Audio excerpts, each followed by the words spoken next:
Okay, imagine this. You don't eat a single thing for 7 entire days. No breakfast, no lunch, no dinner. Just water and a whole lot of willpower. Sounds pretty extreme, right? Well, what actually happens when you push your body way past the limits of everyday hunger? Welcome to our explainer. Today, we're taking a deep, thrilling dive right into the human body's hidden survival code. We're going to look at the fascinating, pure chemistry of exactly what happens when you completely abstain from food for a week. Here's our trail map for this biological expedition. We're going to hit the first 24 hours, explore the magic of autophagy, unlock what's called metabolic freedom, reach the summit at day 7, and finally navigate the really delicate descent of refeeding. Section 1. The first 24 hours. Crossing the biological line. So, right after you stop eating, your body scrambles. It has to deplete its immediate energy supply, and man, let me tell you, this is when hunger hits you hard. Within the first hour or so, it's burning through the glucose stored in your liver, basically your body's battery backup that it keeps just in case. Fast forward to 12 hours, and your digestive system just pauses, and your insulin levels drop. By hour 18, glycogen is released to keep your blood sugar totally steady. And then, bam! At the 24-hour mark, your hormones fire off SOS messages to preserve muscle, and the real fat burning finally starts. Fun fact here, your brain actually starts pumping out more norepinephrine, which is exactly why some people start feeling sharper. We're basically swapping out our standard fuel, glucose and glycogen, for emergency fuel, which is fat and ketones. It is literally a biological revolution happening inside you. By the end of day 1, your body has officially crossed a biological line.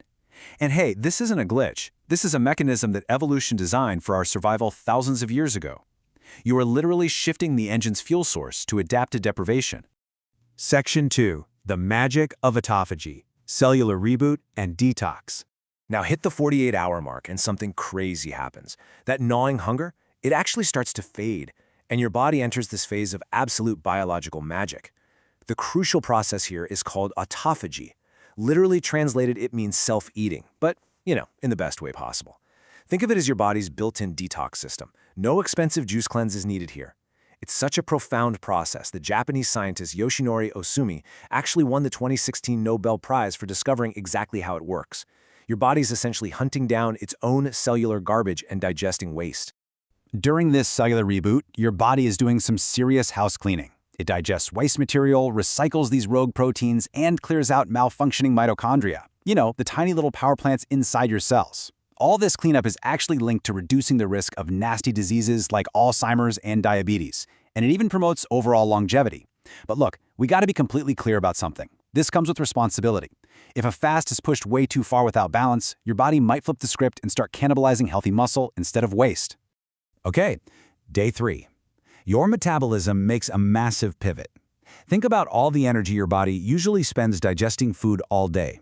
Well now, all that energy gets totally rerouted. Your heart rate might lower a bit, your core temperature can drop, and your digestive organs are taking a well-deserved vacation. Instead, that energy goes straight into repairing tissues and calming inflammation. Your body gets astonishingly efficient at regenerating white blood cells, meaning your immune function can actually get a major boost as your body basically learns to heal itself.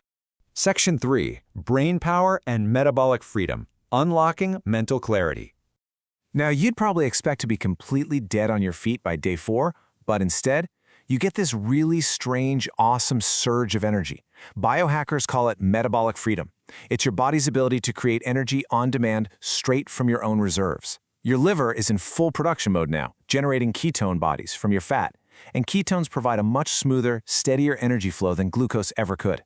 Because of this, you're suddenly totally free from those awful blood sugar crashes and intense cravings. You just don't need constant meals to stay functional anymore.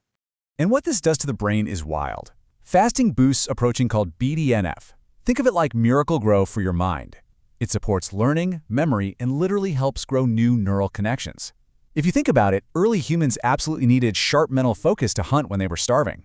So right now, in this fasted state, your brain is returning to that exact primal alertness. It's working harder, faster, and smarter.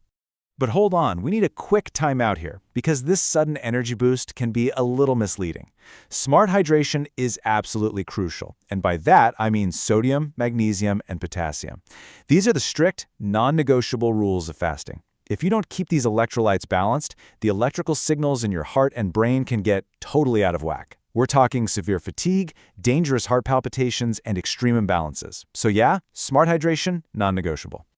Section 4, Day 7, the summit, the peak of human adaptation.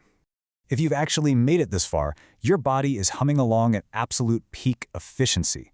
A lot of people who fast describe this as way more than just a physical change. It's like a profound emotional reset, where the noise of everyday stress just kind of quiets down into perfect silence.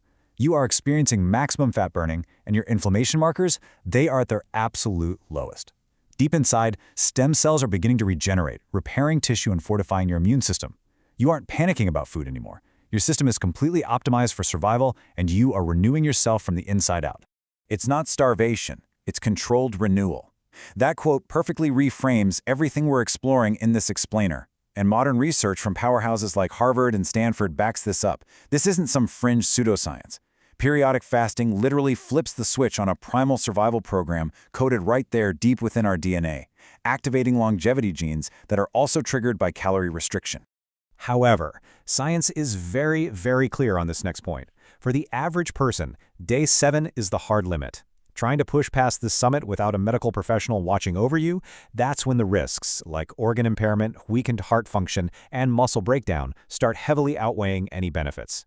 You've seen what the human body is capable of, but knowing exactly where to draw the line is what separates a truly life-enhancing experience from a really dangerous mistake. Section 5. The danger of refeeding. The delicate descent. All right, you've climbed the mountain. Now it's time to come back down. After a full week without food, I guarantee that first bite feels absolutely sacred. But listen, this rebirth phase, it's actually the most dangerous part of the whole journey. We're talking about refeeding syndrome.